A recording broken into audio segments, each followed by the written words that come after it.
Yes students, welcome to premier institute of science. और कैसे हैं आप लोग? बढ़िया। चलिए फिर स्टार्ट किया जाए। तो आपको याद होगा लास्ट लेक्चर में जो अपनी बात चल रही थी, तो हम लोग लेंज लॉ पे बात कर रहे थे। और लेंज लॉ में बेटा हमने आपको काफी सारे एग्जाम्पल देने के बाद हम इस एग्जाम्पल पे आए थे। हमने कहा था मेरे पास ये करंट कैरिंग वायर है। अब अगर हम इस स्क्वायर लूप को लेके आए हैं ना, या तो हम करंट कैरिंग वायर के पास लाएंगे, नहीं तो दूर ले जाएंगे। तो अपने को फाइंड करना है कि जब हम इसको पास लाते हैं तो इसमें इंड्यूस करंट की डायरेक्शन क्या होगी, और जब दूर लेके जाएंगे इससे तो फिर इंड्यूस करंट की डायरेक्शन क्या होगी। ठीक है, तो देखो कैसे निकालेंगे, स्टेप बाय स्टेप समझना। सबसे पहले आप चेक कर लो, सबसे पहले आप ये चेक कर लो कि इस करंट कैरिंग वायर से डेवलप होने वाले फील्ड की डायरेक्शन क्या है। ठीक है, तो करंट कैरिंग वायर से डेवलप होने वाले फील्ड की डायरेक्शन हम लोग कैसे निकालते हैं? आपको याद है राइट हैंड थंब है ना, right hand palm rule. Current की डायरेक्शन में थंब उंगलियां पॉइंट की तरफ, मेरे को इस पे बात करनी है तो मैं इसे पॉइंट बनाऊंगा। करंट की डायरेक्शन में थंब उंगलियां पॉइंट की तरफ, तो हथेली जहां प्रेस कर रही है तो वो बना फील्ड। तो ये मेरे को पता चल गया फील्ड कहाँ है, अंदर। तो मैंने सर्किल के अंदर क्या रख दिया, क्रॉस रख दिया। ठीक है, तो सबसे पहला काम क्या करना है, जो भी करंट कैरिंग एलिमेंट है उससे डेवलप होने वाले फील्ड को फाइंड करना है कि वो किस डायरेक्शन में एक्ट कर रहा है। तो पहले मैंने फील्ड फाइंड कर लिया। अब देखो, जब हम इस स्क्वायर लूप को वायर की साइड में लाएंगे, इसके पास में लेके आ रहा हूं, तो जब हम इसके पास लाएंगे तो automatically magnetic lines of force क्या करेंगी, इंक्रीज। अब magnetic lines of force increase करेंगी मतलब फ्लक्स इंक्रीज करेगा। अब इंड्यूस करंट की डायरेक्शन इस टाइप से होगी कि वो इस इंक्रीज होने का क्या करेगी, अपोजिशन। तो इस इंक्रीज का अपोजिशन करने के लिए वो ऐसे डायरेक्शन में फील्ड डेवलप करेगी जो इसके अपोजिट होगा। तो एक वायर का फील्ड कहाँ है, अंदर। तो कॉइल में करंट इस डायरेक्शन में फ्लो करेगी कि उसका फील्ड अपोज करे। अपोज करे मतलब कहाँ बने, बाहर बने। तो मैंने देखा, अब देखो इसका फील्ड बाहर कब बनेगा, इसका फील्ड बाहर बनने का मतलब है इधर आना चाहिए। अब इधर आने के लिए मैंने अप्लाई कर दिया, तो देखो ये इधर कब आएगा, ऐसे में घुमाऊंगा इसको तब ये बाहर की तरफ आने वाला है। तो ये डायरेक्शन क्या आ रही है, एंटी क्लॉकवाइज डायरेक्शन आ रही है। तो मेरे को ये पता चल गया अगर हम पास में लाते हैं तो डायरेक्शन क्या बनती है, एंटी क्लॉकवाइज। ठीक है, अब इसी टाइप से बेटा सेकंड केस, अगर हम इसको दूर लेके जाएंगे तो इस कॉइल से रिलेटेड, इस स्क्वायर लूप से related magnetic lines of force क्या करेंगी, डिक्रीज करेंगी। मतलब फ्लक्स भी क्या करेगा, डिक्रीज करेगा। अब इंड्यूस करंट ऐसे डायरेक्शन में फ्लो करेगा जो इसके डिक्रीज होने का क्या करेगा, अपोजिशन। तो वो इसको क्या कराएगा, इंक्रीज। इंक्रीज का मतलब है जहां फील्ड है वहीं बनना चाहिए। तो फील्ड कहाँ है, अंदर। तो अब ये भी अपना फील्ड कहाँ बनाएगा, अंदर। अब अंदर फील्ड बनाएगा तो कैसे घूमेंगी, ऐसे घूमेंगी, ऐसे घूम रही है तो कौन बनना है, क्लॉकवाइज। तो ये आ गया मेरे पास क्लॉकवाइज।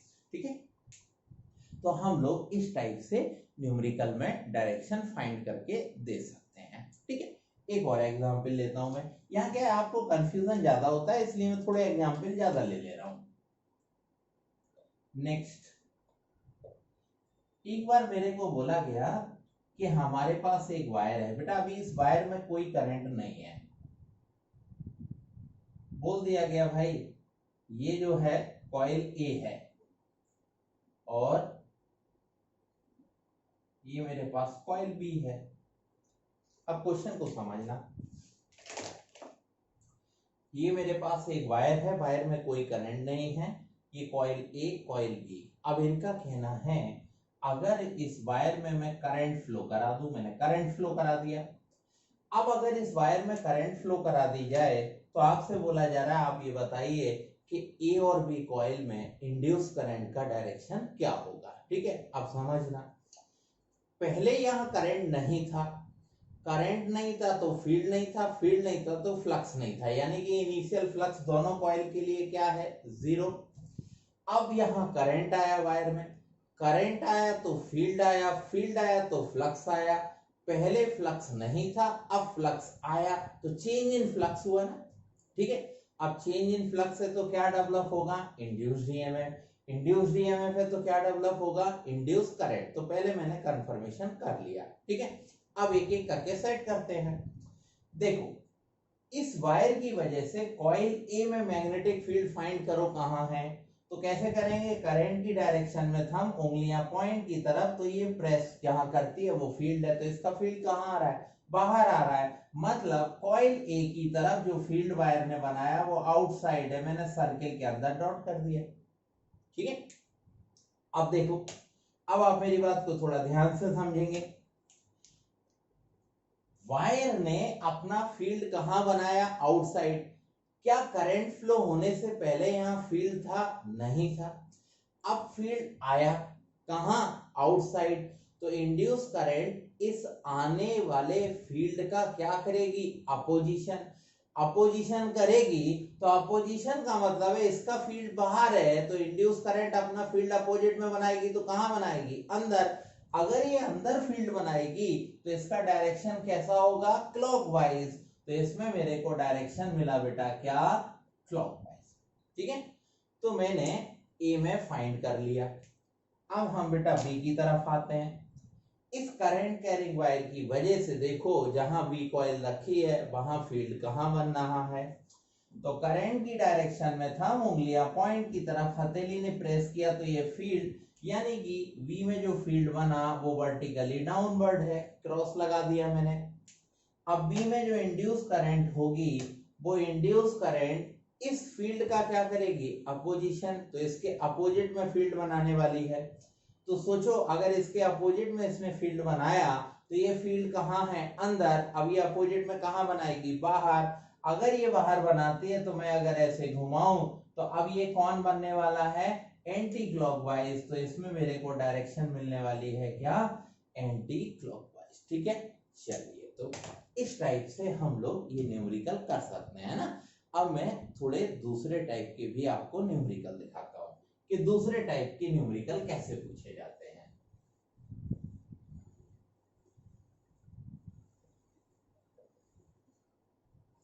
अब मैं एनसीईआरटी के बेटा एक ऐसे न्यूमेरिकल पे बात कर रहा हूँ जिसे मोस्टली स्टूडेंट रॉन्ग करके आते हैं, आप थोड़ा समझिएगा।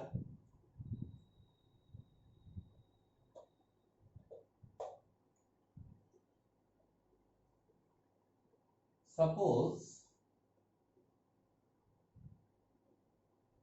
ये मेरे पास एक कंडक्टिंग वायर की कॉइल है, कंडक्टिंग मटेरियल की कॉइल है। ये मैंने दो प्लेट लगा दी, प्लेटों को नाम दे दिया ए और बी। प्लेटों को नाम दिया हुआ है ए और बी। अब इसके पास ना हम एक मैग्नेट को बेटा लेके आ,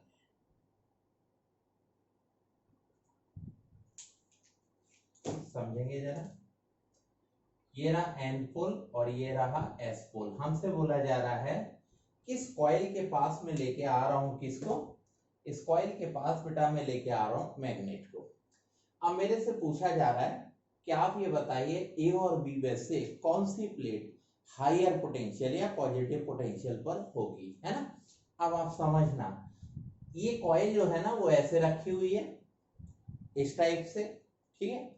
अब आप ये देखो कि अगर मैं इस कॉइल के पास किसको लाऊं, एन पोल को, तो इस कॉइल में जो इंड्यूस करंट फ्लो करेगी, बात मेरी समझना, इसमें जो इंड्यूस करंट फ्लो करेगी वो इस टाइप से फ्लो करेगी कि इसके आने का क्या करेगी, अपोजिशन। इसके आने का अपोजिशन करेगी तो सिमिलर पोल बनाएगी। तो आ कौन रहा है, एन पोल। तो इस कॉइल में भी क्या बनेगा, मैग्नेट साइड में एन पोल। एन पोल का मतलब डायरेक्शन क्या हुआ, एंटी क्लॉकवाइज। तो इसमें इंड्यूस करंट की डायरेक्शन क्या हो गई, एंटी क्लॉकवाइज, ठीक है।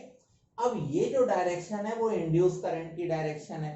आपकी प्लस माइनस प्लेटें इंड्यूस करंट से नहीं, मेन करंट से बनती हैं। और इंड्यूस करंट मेन करंट एक दूसरे के अपोजिट होते हैं, आप ऐसे समझ लो। या फिर प्रैक्टिकली देखो, ये इंड्यूस करंट ऐसे बन रही है ना, तो ऐसा मत सोचना ए प्लस पे और बी माइनस पे, नहीं बेटा। इंड्यूस करंट यानी कि ये तो इंटरनल पार्ट है ना। हम प्लस टर्मिनल उसको बोलते हैं कि जब हम एक्सटर्नल सर्किट बनाएं तो जिस टर्मिनल से करंट बाहर आती है वो हमारा होता है प्लस, और जिसमें जाती है वो हमारा होता है माइनस। तो मैं इसमें जब एक्सटर्नल सर्किट कनेक्ट करूंगा तो करंट किस टर्मिनल से बाहर आएगी, बी से बाहर आएगी, और किस में जाएगी, ए में जाएगी, तो अब मेरे लिए बी किस पे हुआ, प्लस पे, और ए किस पे हुआ, माइनस पे। ठीक है, तो ये न्यूमेरिकल ज्यादातर स्टूडेंट गलत करते हैं, इसलिए मैंने कहा इसको भी मैं दिखा देता हूँ। ठीक है, अब थोड़ा सा और ले लेते हैं भाई, लेंज लॉ पे बात कर लेते हैं। अब नेक्स्ट टाइप के न्यूमेरिकल बेटा कैसे होंगे, देखो मेरे से बोला जा रहा है कि मेरे पास एक कॉइल है, कॉपर की कॉइल है, कंडक्टिंग मटेरियल की कॉइल हम ले रहे हैं, मैग्नेट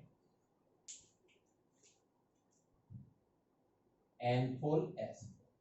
ठीक है,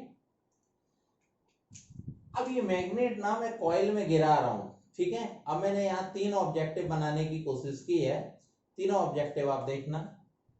फर्स्ट केस हो गया जब ये इसमें एंट्री करने वाली है, सेकंड केस हो गया जब कॉइल में से मैग्नेट पास हो रही है, थर्ड केस हो गया जब ये क्रॉस करके चली गई। तो टोटल मैंने 3 केस बना लिए, एंट्री करने से पहले, क्रॉसिंग के समय, और जब इसको क्रॉस करके जाए। S pole N pole, S pole N. अब मेरे से पूछा जा रहा है, कंडीशन वाइज दिया जा रहा है बेटा, हमसे बोला जा रहा है तीनों केसों में, फर्स्ट केस मेरा क्या है, जब मैग्नेट कॉइल में एंट्री करने वाली है, तो एंट्री करने से पहले फर्स्ट केस, सेकंड जब उसमें से क्रॉस कर रही है, और थर्ड केस जब क्रॉस करके निकल गई। तो मेरे से बोला जा रहा है तीनों केसों में एक्सेलरेशन फाइंड कीजिए, है ना, कि मैग्नेट किस एक्सेलरेशन से डाउन में आ रही है। अब समझना कैसे करना है, देखिए बेटा, जब ये एन पोल इस कॉइल के पास आएगा, तो एन पोल जब कॉइल के पास आएगा तो इसमें फ्लक्स क्या करेगा, इंक्रीज। तो इंड्यूस करंट की डायरेक्शन इस टाइप से होगी कि वो इंक्रीज होने वाले फ्लक्स का क्या करेगी, अपोजिशन। अपोजिशन करेगी तो यहां पर क्या बनाएगी, एन पोल, तो उसने यहां पर बना लिया बेटा क्या, एन पोल। अब ये एन पोल तो इसमें आने से पहले इस टाइप से करंट फ्लो करेगी कि वो यहां बनाएगी एन पोल। ठीक है, अब ये एन पोल बना के इसको क्या कर रही है, रिपेल कर रही है। तो देखो फोर्स ऑफ रिपल्शन इधर काम कर रहा है, वेट mg इधर काम कर रहा है। अगर ये फोर्स ना होता तो एक्सेलरेशन g के इक्वल होता, लेकिन अब फोर्स आ गया अपोजिट में, तो एक्सेलरेशन g से कैसा होगा, लेसर। तो हम बोल देंगे एक्सेलरेशन है a लेस देन g। ये मेरा बन गया बेटा फर्स्ट केस का आंसर। सेकंड में बाद में बनाता हूं, पहले हम थर्ड केस पे बात करेंगे। थर्ड में ये जो मैग्नेट है वो कॉइल से दूर जा रही है। अब कॉइल इसके दूर जाने का अपोजिशन करेगी, यानी कि करंट इस टाइप से फ्लो करेगी कि उसे दूर जाने से रोकेगी। रोकने का मतलब है इसको अट्रैक्ट करेगी। अट्रैक्ट करेगी तो कौन सा पोल इससे दूर जा रहा है, एस। तो अब अट्रैक्शन के लिए इधर क्या बनाएगी, एन। तो इसने क्या बना लिया, इधर एन बना लिया। अब देखो फोर्स ऑफ अट्रैक्शन इधर काम करेगा, वेट mg बेटा इधर काम करेगा। अब यहां भी कौन आ गया, लेस देन जी। तो मेरे पास फर्स्ट और थर्ड केस में आंसर आ गए। ठीक है, अब आपको देखने की जरूरत है सेकंड केस का आंसर। अब सेकंड केस समझो, जब इस कॉइल में से मैग्नेट पास हो रही है, मेरी बात समझते जाना, जब कॉइल में से मैग्नेट पास हो रही होगी तो ये वाला टर्मिनल तो बेटा इससे दूर जाएगा, बात समझना।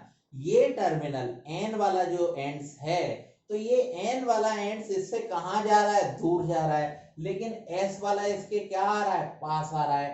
तो ये दूर जा रहा है तो इसके दूर जाने का पोजीशन होगा, और ये पास आ रहा है तो इसके पास आने का पोजीशन होगा।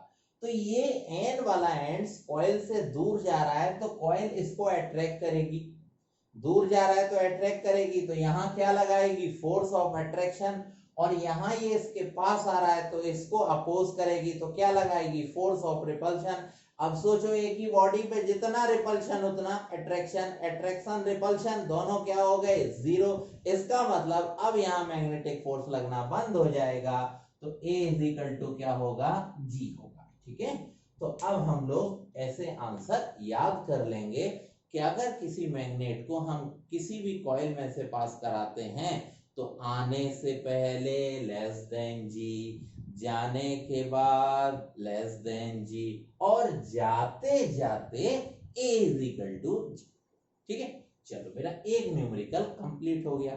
अच्छा याद रखना, एक बार एग्जाम में क्या किया बेटा, इस कॉइल में कट लगा दिया, इस कॉइल में कट लगा दिया, कहने लगे अब बताओ तो बेटा कॉइल में कट लग गया, सर्किट कंप्लीट है नहीं, इंड्यूस करंट बनेगी नहीं, अब इंड्यूस करंट नहीं बनेगी तो पोल भी नहीं बनेंगे, अब पोल नहीं बनेगा तो फिर ये भी A इज इक्वल टू जी, ये भी A इज इक्वल टू जी, और ये भी A इज इक्वल टू जी, सीधे ग्रेविटी के अकॉर्डिंग डाउन में आएगी। चलो तो एक न्यूमेरिकल ये अच्छा हो गया हमारा। नेक्स्ट अगर कभी भी हमसे ऐसा बोल दिया जाए, इन्होंने हमसे बोला हमारे पास एक मेटलिक सिलेंड्रिकल ट्यूब है, मान लीजिए ये बेटा कॉपर की है, एक मेटलिक मैंने ले ली, सिलेंड्रिकल ट्यूब यानी कि पाइप ले लिया।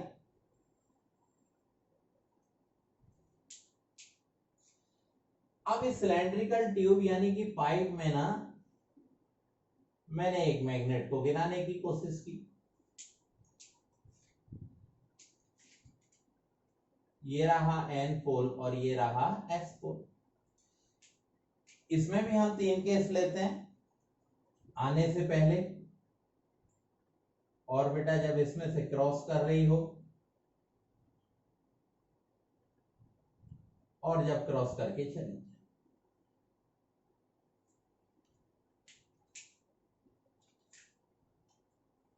S N S और ठीक है। अब देखो इसमें कैसे डील करना है, तो सिंपल है बेटा, ये मेरे पास जो हॉलो सिलेंड्रिकल ट्यूब है या पाइप है, तो आप देखो आप ऐसी बहुत सारी कॉइल्स ले लो, ठीक है। अगर मैं सेम रेडियस की, भाई ये सिलेंड्रिकल ट्यूब या पाइप मैंने लिया हुआ है, इसका मतलब मैंने क्या किया है, सेम रेडियस की कॉइल्स को एक के ऊपर एक रख दिया तो ऑटोमेटिकली पाइप बन गया ना, सेम रेडियस की है ना। आप इसमें कट करो, देखो कॉइल बनती जा रही है कि नहीं बनती जा रही है, ठीक है। तो जैसा कॉइल का बिहेव है वैसा ही इसका बिहेव होगा। तो फर्स्ट केस तो एज इट इज रहेगा, एन पोल आएगा तो ये अपर कॉइल इसका अपोजिशन करेगी, तो ये यहाँ एन बना देगी बेटा। वेट एम जी कहाँ एक्ट कर रहा है, डाउन में, रिपल्सिव फोर्स कहाँ, अप में, तो ए लेस देन जी। ऐसे ही जब यहां बात करेंगे तो ये एस इससे दूर जा रहा है, ये अपोजिशन करेगी, एन बना देगी, तो फोर्स ऑफ अट्रैक्शन बेटा अप में, और वेट एम जी चलेगा डाउन में, तो चलेगा ए लेस देन जी। अब चेंज आ जाएगा बेटा कहां पर, इनर में। इनर में आप देखो जब ये कंप्लीट मैग्नेट इस सिलेंड्रिकल ट्यूब या पाइप के अंदर एंट्री कर चुकी होगी, उस समय क्या होगा, नीचे वाली सारी कॉइल इसको रिपेल करेंगी, और रिपेल ऐसा करेंगी कि नेट फोर्स जीरो कर देंगी। नेट फोर्स जीरो का मतलब वेट एम जी कहां काम कर रहा है, नीचे, और ये नीचे की तरफ जितनी कॉइल है उन्होंने फोर्स ऑफ रिपल्शन लगाया वो कहां, ऊपर, ठीक है। तो जब ये इस टाइप से है तो नीचे वाली रिपेल कर रही है, नीचे वाली क्या कर रही है, रिपेल, तो रिपल्सन ने वेट एम जी को बैलेंस कर दिया, नेट फोर्स जीरो हो गया। और जब ये नीचे चलते चलते ऐसे आ जाएगी, तो जब ये नीचे की तरफ आ जाएगी तो ऊपर वाले पोर्शन से दूर हो रही है, भाई ये नीचे वालों के पास आ रही है इसलिए रिपेल कर रहे हैं, अपोज कर रहे हैं। ऊपर वाले से कहां जाएगी, दूर, तो ऊपर वाले क्या करेंगे, अट्रैक्ट। तो जब तक ये इसमें से पास होती रहेगी तब तक रिपल्सन और अट्रैक्शन ऐसे मैनेज करते रहेंगे कि इस पर नेट फोर्स कितना होगा, जीरो। अब सोचो अगर इस पर लगने वाला नेट फोर्स जीरो है तो एक्सेलरेशन भी क्या होगा, जीरो। एक्सेलरेशन जीरो का मतलब है अब ये कांस्टेंट वेलोसिटी से मूव करती रहेगी, ठीक है। तो इस केस में मेरा आंसर होगा कि ये कैसे मूव करेगी, कांस्टेंट वेलोसिटी से मूव करेगी, ठीक है। ये बिल्कुल वैसा ही है जैसे आपने 11th क्लास वाले में विस्कोसिटी चैप्टर में स्टोक्स लॉ पढ़ा हुआ था कि हम किसी भी लिक्विड में एक बॉल को ड्रॉप कर दें तो पहले स्पीड बढ़ती है, बाद में क्या होती जाती है, कम होती जाती है। अब मैं आपको एक और न्यूमेरिकल दिखाता हूं, फिर यहाँ के न्यूमेरिकल लगभग मेरे सेट हो जाएंगे। एक बार इन्होंने कहा कि मेरे पास भाई एक स्प्रिंग है, ठीक है, इस स्प्रिंग में अगर हम किसी मैग्नेट को गिराने की कोशिश करें तब क्या होगा। तो ये मेरे पास एक मैग्नेट आ गई, अब मैं स्प्रिंग में मैग्नेट गिराने की कोशिश कर रहा हूं। तो देखो जब ये मैग्नेट इसमें स्प्रिंग में एंट्री करने की कोशिश करेगी तो हर कॉइल से रिलेटेड फ्लक्स क्या करेगा, इंक्रीज। तो कॉइल में इंड्यूस करंट इस टाइप से फ्लो करेगी कि इसके इंक्रीज होने का अपोजिशन करेगी। अपोजिशन का मतलब यहाँ क्या बनने वाला है, एन पोल। तो बेटा नीचे एक हैवी मैग्नेट बन जाता है जो इस मैग्नेट को निकाल के बाहर फेंक देगा, ठीक है। तो इसका मतलब है अगर हम किसी स्प्रिंग में से किसी मैग्नेट को पास कराने की कोशिश करें तो ये पॉसिबिलिटी नहीं है, नीचे वाला मैग्नेटिक फोर्स इसे बाहर फेंक देगा, ठीक है। तो चलो अब हमारे लेंज लॉ के लगभग सारे न्यूमेरिकल कंप्लीट हो गए। अब नेक्स्ट टॉपिक पे बात करते हैं।